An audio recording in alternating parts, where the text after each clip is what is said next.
Okay. Uh, Actually, I've been reading this book, ठीक है, मीरा कुलकर्णी की forest essentials.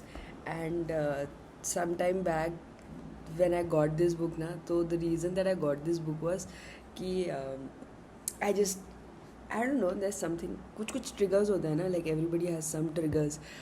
Whenever it gets triggered, it brings in a lot of memories and a lot of havoc and all of those things. So for me, one of the triggers uh, has been my eighth class. So when I was I think in eighth class, I went to library. I got a book and I was reading a novel and all that. And I remember in one of the class teachers meeting, my those parent teacher meetings, my class teacher, she told that uh, it's good. It's a good habit that she's reading books and all, but uh, don't allow her in her ninth and 10th to read these many books. She will ruin her career. And I think in retrospect, if I think of it, I felt like it was a right thing that she told me. But at that point, I felt like there's something that I want to do and you're stopping me to do. Who the hell are you to stop me?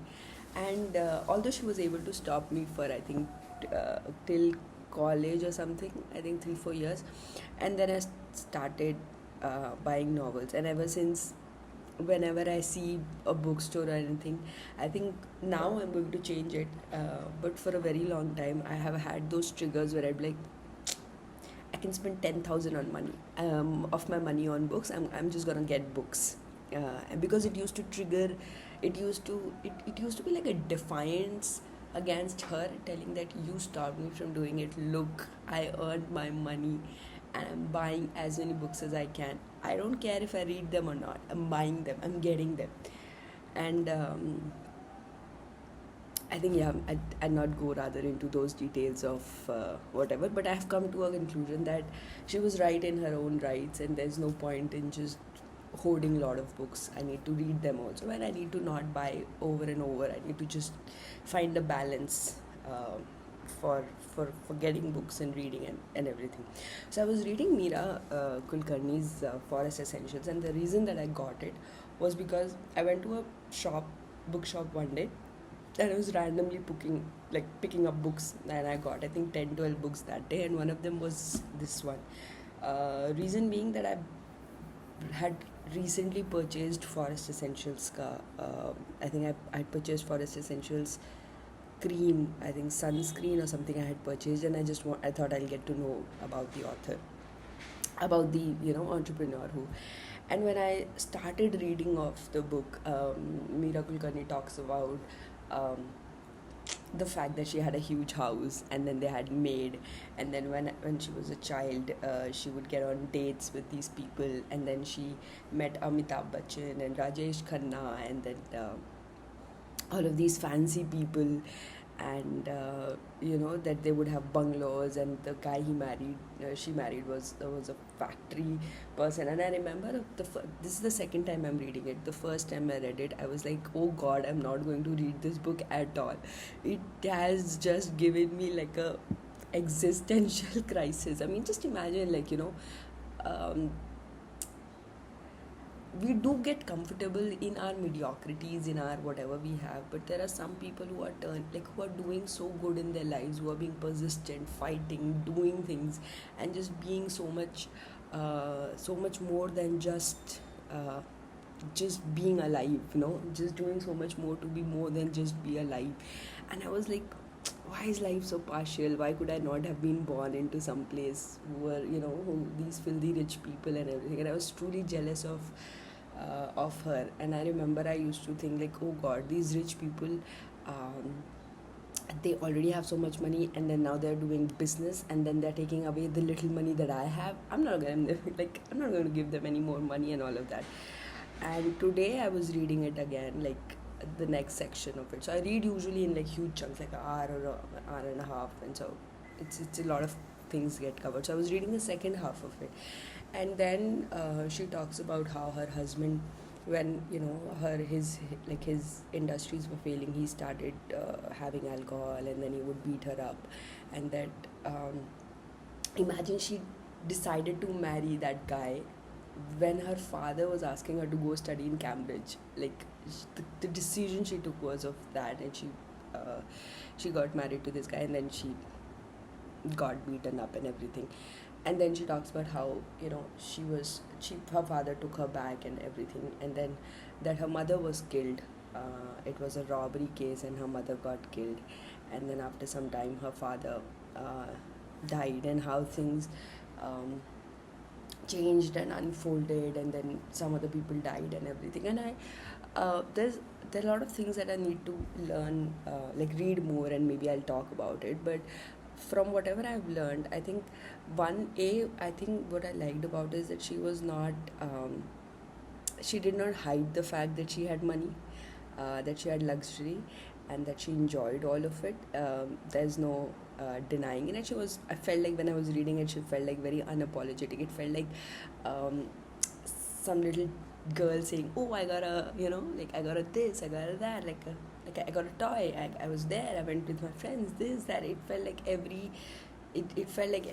child who has been there. And then there's one thing that I learned today is that it really doesn't matter if you're rich or poor. You could be filthy rich, you could be filthy poor. Mm, Life has its own way of teaching you the same lessons that it wants to teach you. In one of the places, Mira writes that I had to learn one of the most difficult tasks, the task of living alone, being on my own. And I think that's something that even the middle class people have to learn, even the rich people have to learn, even the poor people have to learn. So it sometimes I feel like it doesn't really matter much if you just be positive about your life, and you just obviously there are certain things that do give you an added advantage with the money and the power and all of those things that you have. But I think that in some ways life is fair. It could be in a different scenario in somebody else's life as in yours, but it always is fair. I mean, it teaches the lessons that it wants to teach you, and it wants you to grow. And once you have learned those lessons, it doesn't repeat them. It takes a test few times here and there, but it doesn't repeats those lessons all over again and again. And so you learn those lessons, and then you just grow. And that's what eventually life is all about. I mean, it teaches you lessons. It tells you about a lot of things, and it's like that grandmother who is, it's like your grandmother is saying, "Don't eat that mud," and you're repeatedly eating that mud. At one point, you're gonna get a hit, right? You're gonna get a slap.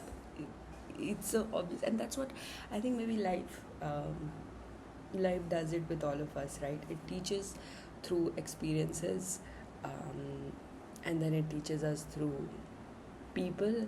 And sometimes we learn, sometimes we let go, and the more we learn, the more we grow. And sometimes we learn the wrong things, and then we unlearn them, and then we grow. And that's what growth is also all about, right? Yeah, I just had that feeling. I mean, because last time when I was reading it, I felt like, the rich people have it easy. They are fair. Why is not? But I felt like no, nobody has it unfair. Nobody has it fair. Everybody is learning their own battles, and everybody is learning their own. They're fighting their own battles. They're learning their own lessons. Sometimes people learning it. I mean, and it's all in your experiences in your head. I mean, you could have the best house in the world, and because your mind is a chaos, not actually feel there. And you might have like an average house, and because your mind is somewhere else in the beauties of the world, you could just experience all in what you're experiencing and what's in there. The other things are more materialistic and don't really matter. What's in your head, what's in your life, what's in your emotions is what we are living our life through our mind and our body and our soul, right? So it's not that much about what's outside, it's much about what's inside. And what's more inside is how we are going to experience life more. Yeah. Yeah, that's it. I just read this book and I wanted to talk about it. Um, yeah, but two things for sure. One is life is fair for everybody. don't say that life is unfair or anything. If it's trying to teach you a lesson, just learn that damn lesson and grow. And and the second thing is that everything that we experience is more on the inside, on how we look at things. Something that could be a misery could be an opportunity to the other one. So it's all about what's in inside. You need to grow as an individual inside. To insights and to learnings. Toodaloo.